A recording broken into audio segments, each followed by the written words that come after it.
So I have this, I call this the apple test. Yeah. So I do like apples, but it's not really my first choice. If someone would ask me, what's your last meal? If I think I'm hungry, I'm just thinking, okay, would I eat an apple right now? And if the answer is a clear no, and then I'm thinking, but would I eat chocolate? And the answer is a clear yes, then you know there's something else happening. So maybe you feel lonely, maybe you're bored, maybe you're stressed. So get to the bottom of your emotions, why you're feeling that, and then just act on that.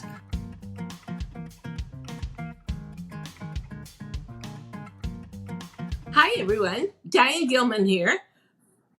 Used to be known as the Queen of Jeans, but now I am the proud host of my podcast, Too Young to Be Old, and Fashion Thursdays with Diane. Well, I'm going to scream it out. I am going to print banners and put them up everywhere. Food freedom! Yay! We have a guest today, Kristina Von Oertzen, who's going to tell us how food lovers can indulge without consequences during menopause. And for any men watching, you guys go through menopause too, another version of it. That's why the first three letters are MEN. So how does that happen, Kristina? Welcome. And oh my gosh, I wish I'd had you around 20 years ago when I went through menopause and gained 80 pounds. So how can we do this? Where do we begin with our food freedom? Where do we even start? Yeah, I'm excited to be here.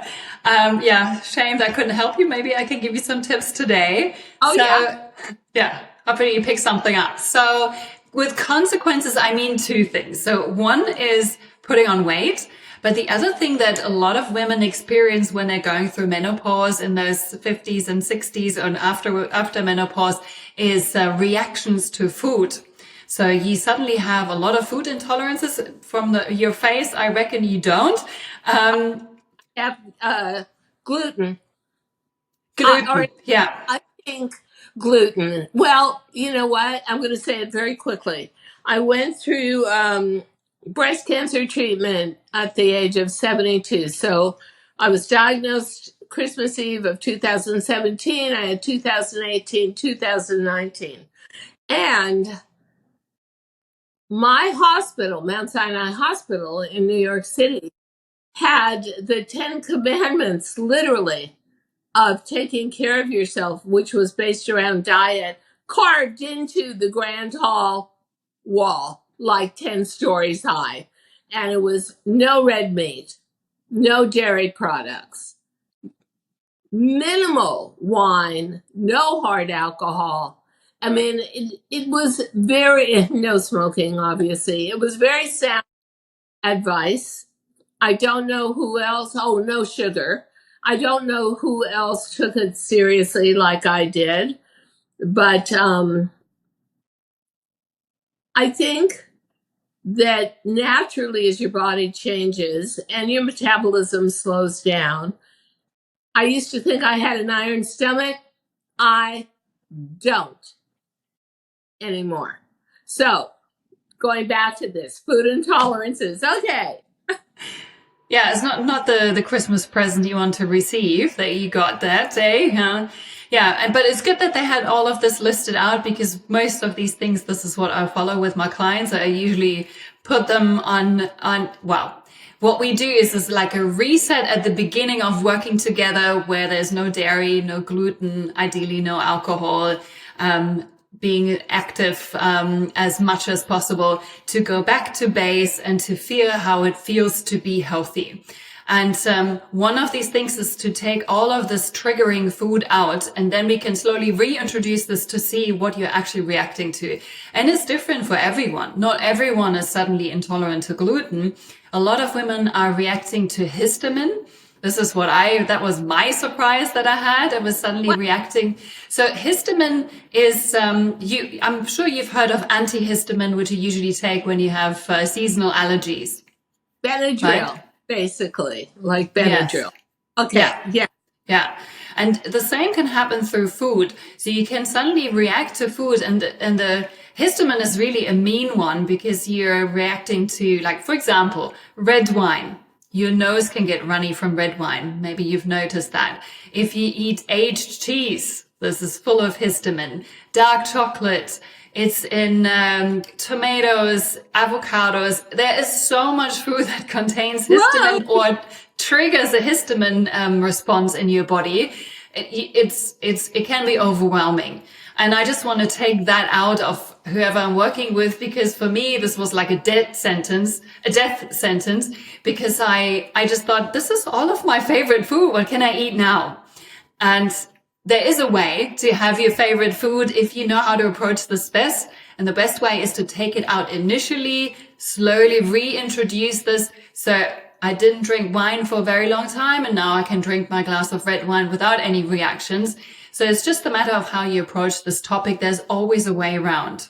Well, I think the question I always have on my mind is, why does this change of life, especially for women, I think, trigger a weight gain, and a weight gain in a part of your body that, and for a fashion girl like me, makes it almost impossible to express yourself fashion wise, because it's honestly like a semi-tractor trailer spare tire, gigantic, around my middle.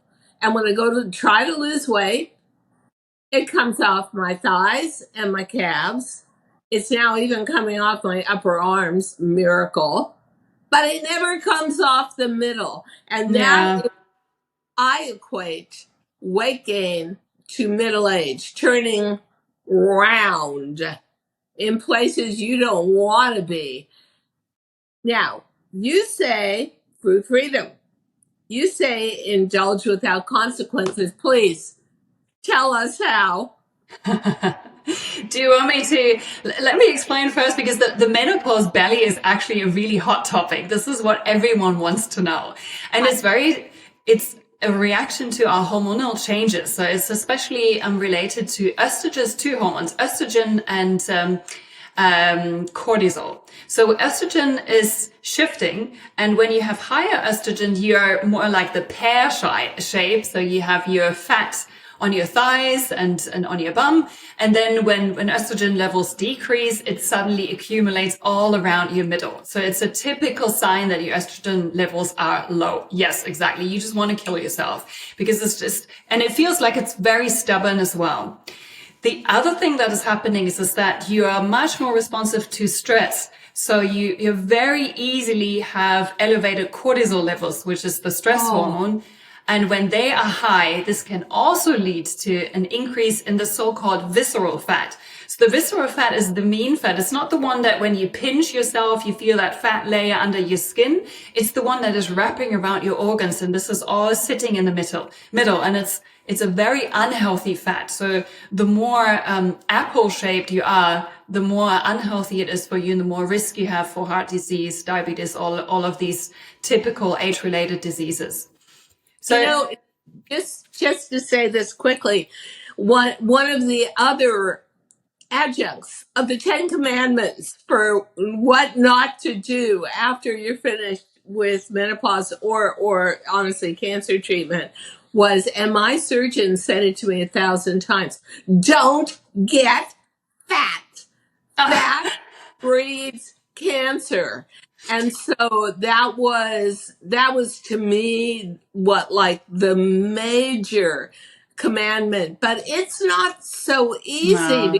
You are really coming out of a period of your life from childhood to young adulthood through middle age, and you go into a state of denial, and your attitude is, well, why should I give it and up? it's also, yeah, and it's also sneaking up on you. It's just suddenly happening, and then it's just really fast. So I have women who tell me I put on, I only know it in kilos, is about 20 pounds in a matter of 2 years.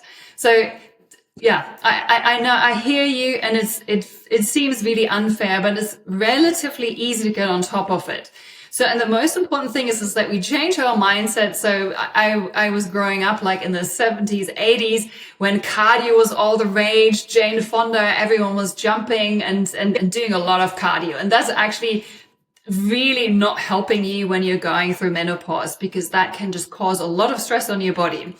And then, so what we should focus on, no matter what age, is really on building muscle. So the more muscle you have, the more calories your body burns. And that's really one of the big takeaways of this conversation. I hope so. If there's just one thing you take away, is build as much muscle as you can, because this will really help you control your weight, but also to age healthily. That is so fascinating. For me, I just got stuck in sort of a Mobius strip. As I got over cancer treatment, suddenly there was COVID. There was no more business travel. There was no more hotel gym. There was no more, hours of what you were going to do with them and take a walk or take a run. And so I lost a ton of muscle mass between getting over chemotherapy and radiation and the restrictions in a really densely populated city, Manhattan, New York City. And so now that is what I'm working on, especially with a personal trainer and a physical therapist, is trying to put some muscle mass back on so that I'm more mobile and I can effectively burn calories better. But people always say to me, oh, you don't eat anything. Well, I don't move that much. I mean, you sort of have to weigh that out per your age. But I think one of the greatest threats of all is that lure of kind of just kicking back and sitting on the sofa with a bag of chips. So talk to me and share some examples of an efficient workout and what you consider reevaluated diet, which equals food freedom. Yes. So in terms of workouts, you don't have to overdo it. And that's the really important message. So what I do and what I recommend is about 2 sessions to build muscle per week. And they can be as short as 30 minutes. And you can do them at home. You just need to have something that is building resistance. So you can work with exercise bands, or I have a gym at home, so I have a squat rack, which doesn't take that much room. But if you just want to go for that, but just really do something where you feel a little bit of pain. So you just want to really trigger muscle growth with heavy weights. So that's a really important thing to do. And short reps, heavy weights, and do this about twice a week. And then the other thing that's really important, especially if you want to burn fat, is to do HIIT exercise, which is this high intensity interval training where you do short bursts. It's also a very short one. So it can be as short as 10 minutes. So you go and give it all, for example, whatever, do high knees, jumping jacks, mountain climbers for 20 to 40 seconds. Go all in as if your life depended on it. And then you have a short break where you can recover a little bit. You repeat this a few times. And this is the principle of, you might know it as Tabata or HIIT training. So this is really important for burning fat. And it's different to cardio, because cardio is usually a lot longer. So you usually do whatever, half an hour to an hour of cardio, whereas HIIT is very short, but very intense. And you can do this, you can slowly ease into that until you build up maybe 10 to 20 minutes, and then you follow by stretching. And that's all you have to do during the week. Yeah. So let's say 3 sessions of 30 minutes. In less than 90 minutes, you're done with your workout and you do something that will help you burn fat.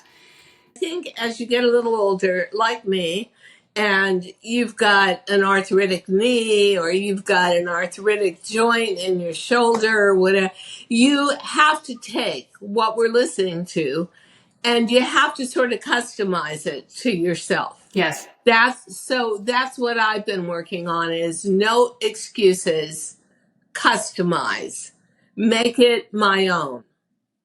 Yes, and you are doing it really right because you're working with a personal trainer, especially if you're starting to lift heavier weights. It's very important because I mean, it starts as early as in your 40s that you're so much easier. You injure yourself so much easier. Aha. And it's important that you have someone who watches you, especially at the beginning, that you're doing all the moves right. So, and if you then already have some complications like arthritis, that you then work with a personal trainer to just tailor a program that can like build the muscles that you need, whatever. If it's something around your knees, that you build strong muscles around your knees, and you basically wrap your whole body in muscle or your joints, so that you don't have the typical joint pain that comes with menopause usually. And that we, especially as Americans, are looking for. Our deal is suffer. Me suffer. I'm not suffering. But you've got to recognize that your body, and I certainly do as someone who's going to turn 79 next week, your body is your whole vehicle. I mean, you probably take care of your car. If you had a vintage car, you would take better care of the vintage car, like a sadly. 1966 Thunderbird, than you would for your body. And the one thing I want to know is, how do we manage cravings? Because when you say food freedom, I'm in the exact opposite zone, which is everything I dream about is no, no, no. I would. Yeah, cravings. I mean, I have the same food fantasies, probably like you, just different foods. So I love food. And for me, it was really important that I find a way that I can keep enjoying the food that I love without the consequences. Yeah. So cravings come usually from blood sugar imbalances. And it is very important that you keep an eye on what the food does to you in terms of blood sugar. We are a lot more prone to insulin resistance or going towards diabetes through hormonal changes, which are all happening when we're going through menopause. So it's even more important to keep an eye on that. So for me, it's very important that you start with a good breakfast. This is where many women and men are getting it wrong, because there's just so much misinformation out there that whatever, like a oatmeal for breakfast is healthy and this is how you should start your day. So the oatmeal, for example, is very starchy, which means it converts to sugar almost immediately and will cause a sugar spike, a blood sugar spike. And it's the same if you have whatever toast, or you have Fruit Loops or Pop-Tarts or whatever people eat for breakfast. If you don't watch that there is protein included, which can be as simple as protein powder, or you have eggs for breakfast with salmon, healthy fats from avocado or nuts and seeds, then a few carbs. We need carbs. It's not that we want to go low carb or keto, because carbs will give us energy. And if you have a breakfast like that is well balanced, this will keep you going the whole day and will really significantly reduce your cravings, especially when you watch your protein intake. Protein makes all the difference. It's always a battle to convince someone to eat more protein because it seems difficult. But once you get the hang of it, it's actually not as difficult, and you really feel that you have fewer cravings. Well, I don't know. I have a GP who has a very classical Western medicine point of view, and her thing with eggs is evil. Eggs are evil. Don't eat eggs. So if I take eggs out of breakfast, there's nothing left really but carbs. Oh, there is. So if, for example, let's say you're vegan and you don't want to eat any animal products, so everything meat, eggs is out of the equation. So then I suggest that you have a protein shake with plant-based protein. You put some nice nuts in there, maybe some spinach, some berries because they're low in sugar. You mix the whole thing up. And then you can do, so it doesn't have to be liquid. You can just, what I always do is I create like what I call a smoothie bowl. It has the same consistency like a porridge, and I spoon it. I just sprinkle a little bit of cocoa nibs on top, maybe a few seeds. And it's a really yummy, delicious breakfast that keeps you going for a really long time. And if you're someone who loves oats and just cannot live without oats, you can even sprinkle a few oats on top. Then you have your carbs covered as well. So And that's, here's what I eat. I eat one yeah, tell me. slice of 22 grain, whole wheat bread, vegan butter, no dairy product, Manuka honey, 1 spoonful drizzled over it for because someone told me that it was for your immune system, and mine has been pretty cooperative, and chia seeds all over the top. And that lasts me until about 1 o'clock in the afternoon. No good, not the best, not advisable. What? We could tweak it a little bit. So just so you see what you're eating. So the chia seeds are great. They are healthy fats and they have a little bit of protein in it. Then you said they have the vegan butter, which is probably some oils. Yeah. Are you vegan? No, but I don't. You're vegan. I want to use the least amount of dairy-based products I can, and that again is advisable for getting over cancer diagnosis.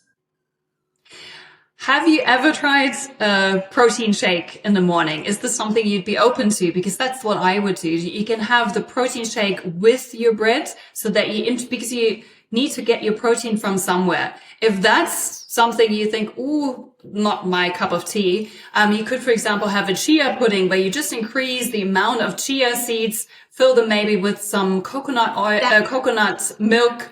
So, and then you create like a really delicious, it's like something that you can spoon out. You can sprinkle something on top, maybe some raspberries, strawberries, any kind of berries are great.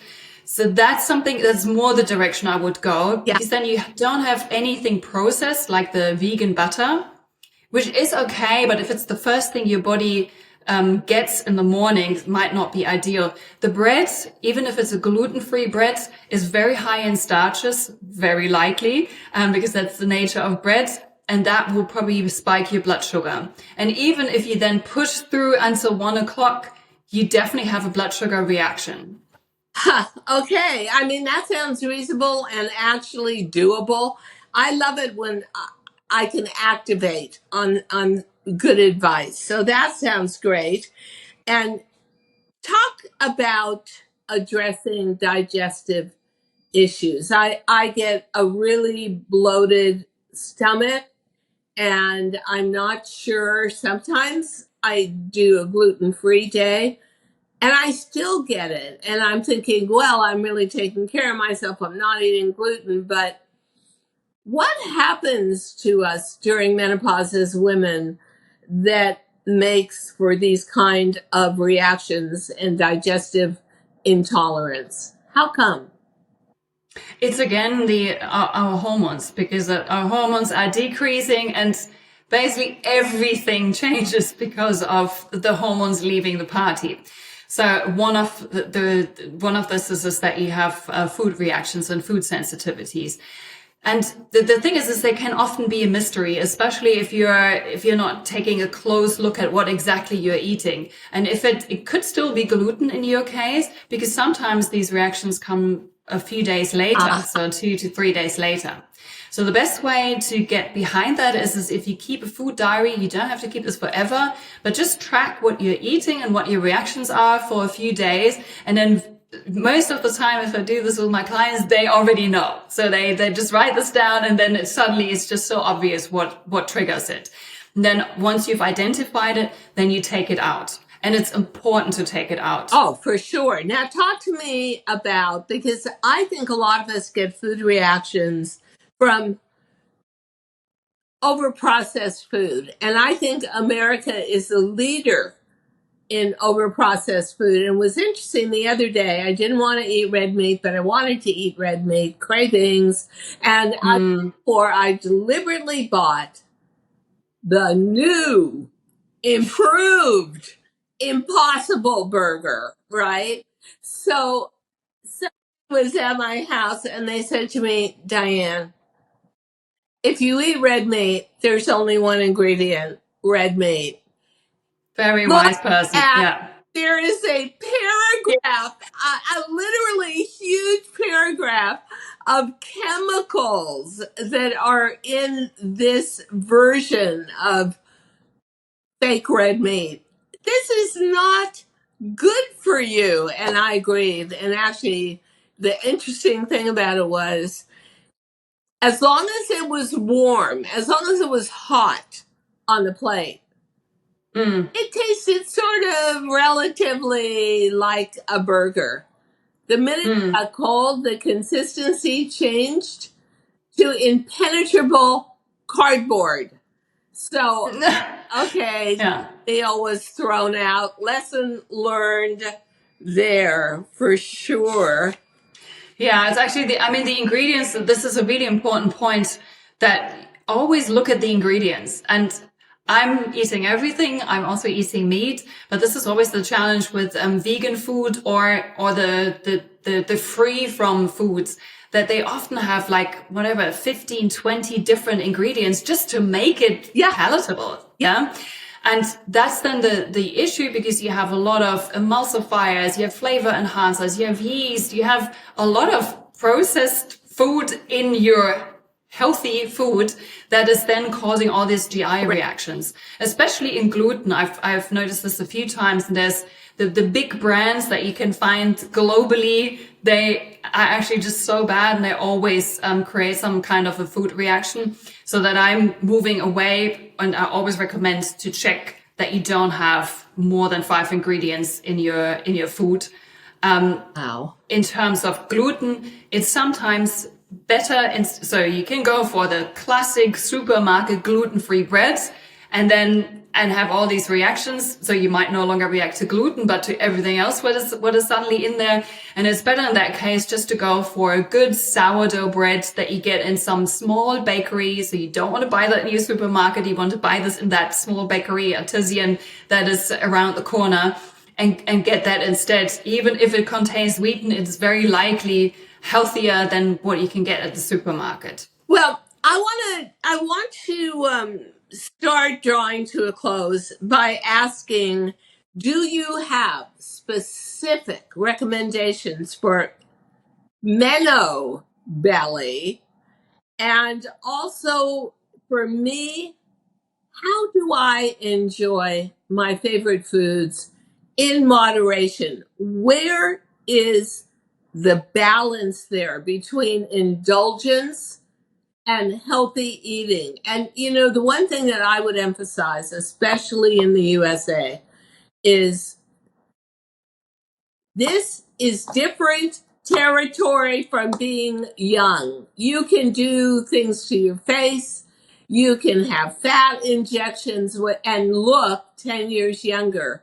But your body is where it's at right now. And I think half the time we so focus on that outward appearance that we just keep denying the fact that our body is aging. Not a bad thing. Look at the consequences if not, but we don't address it and take care of it. So for me, portion control is a huge problem. The other day, I just don't know why I did it, but I did. I bought a cheesecake. Do you know I got it delivered 9 a.m. in the morning? By 12 noon, I had chipped away that thing and eaten half of it.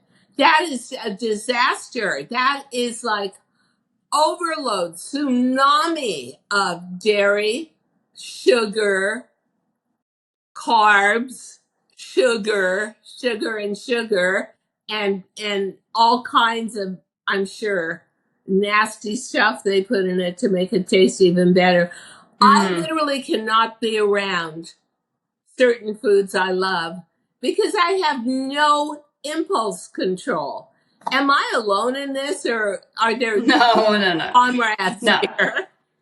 Yeah, no, you can hook arms with all the other women who have exactly the same problem. So to answer your question about the cravings, so there's definitely a lot of other women out there who have just the same cravings as you have. And it's very important that you do not, if you always say no to your favorite foods, you just build up such a desire for them that once you come across them, you just cannot control yourself. Yeah. So it's better in that case to say, okay, so I always want you to identify what's your favorite food. Is your favorite food the cheeseburger, or do you have anything else that you just love? Burger. I think it's cheesecake. If Cheesecake. I had one very naughty thing to have that really hit all the bells and whistles of are you crazy eating this at your age? It would be cheesecake. And of course, I live in the city that invented cheesecake. Exactly. New York cheesecake is the best. Yeah?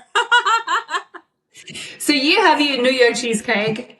I love this chocolate with the melted center and loads of whipped cream. So that's where I just think, I love that so much. So this is what I call a worth it treat. So you say, this is worth every single calorie because it makes me so happy.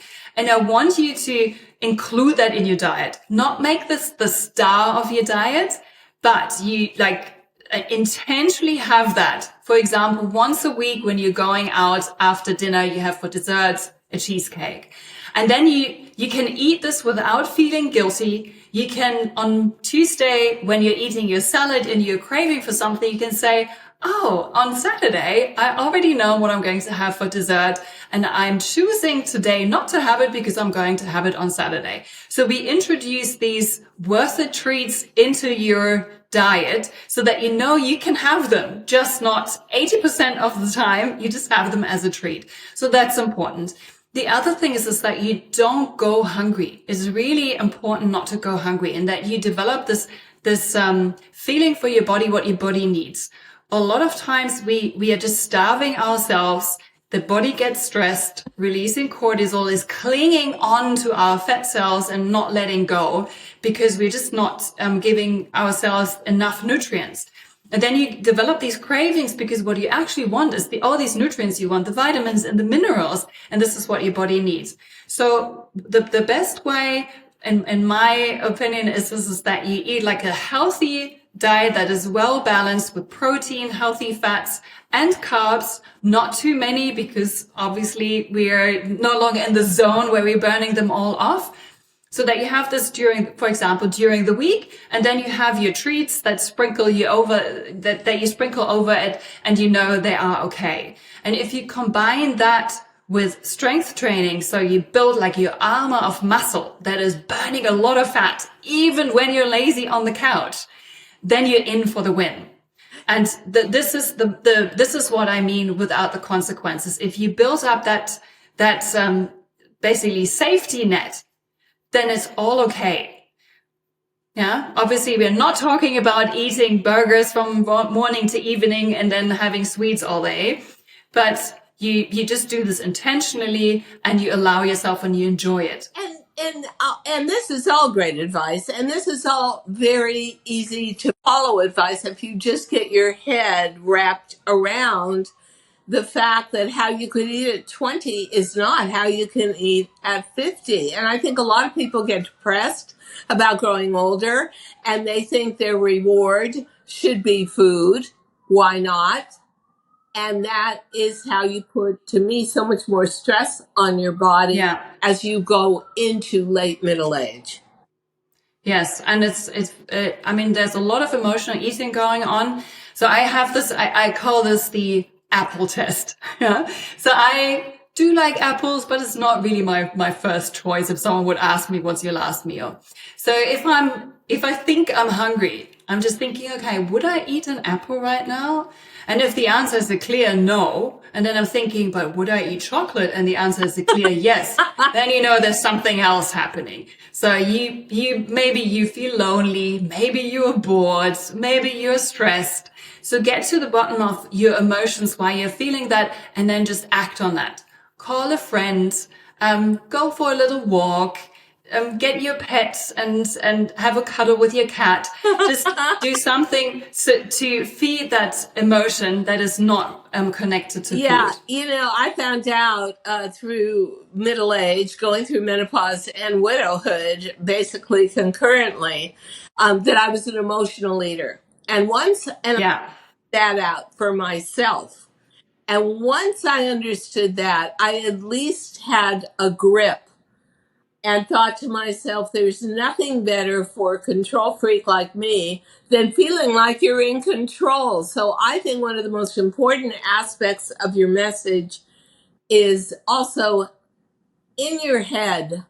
Why are you eating? Are you eating because other parts of your life that seem empty and you're trying to fill them? I mean, that was yeah, for sure. I made food, especially carbohydrates, my companion. That was my nighttime date every night. A pound of pasta, some kind of jar of red sauce, and a glass of red wine. So yeah.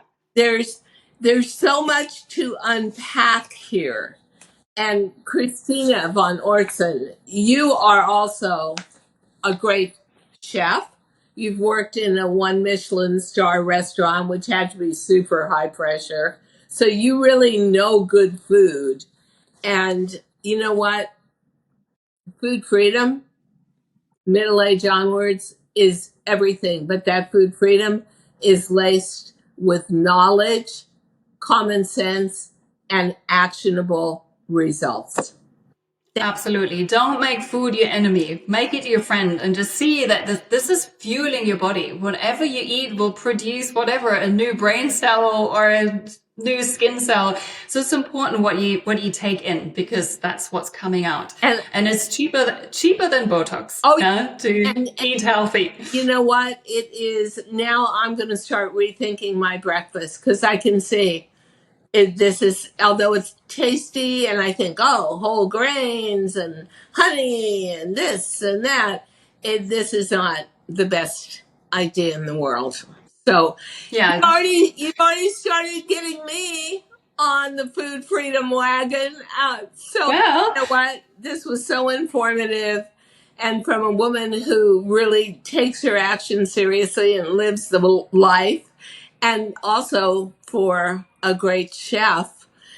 I thank you so much. Our audience thanks you, and hopefully we'll be able to get on a road to being able to indulge ourselves and navigate menopause successfully. And we will list where you can find Kristina and any programs she may have or recipes or just this woman is a wealth of knowledge about something that until recently we didn't even mention menopause except in the lowest tone. Thank you so much, Kristina. It was absolutely fascinating. thank you, Diane. It was nice to chat with you.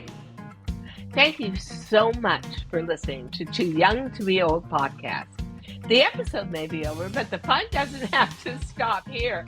Find us on Facebook, Instagram, TikTok, and YouTube at The Diane Gilman, or visit our website, thedianegilman.com. If you like the show, leave us a rating or a review and subscribe so you don't miss the next episode. And until then, don't forget, age is just a number. Together, we'll prove that we are all too young to be old.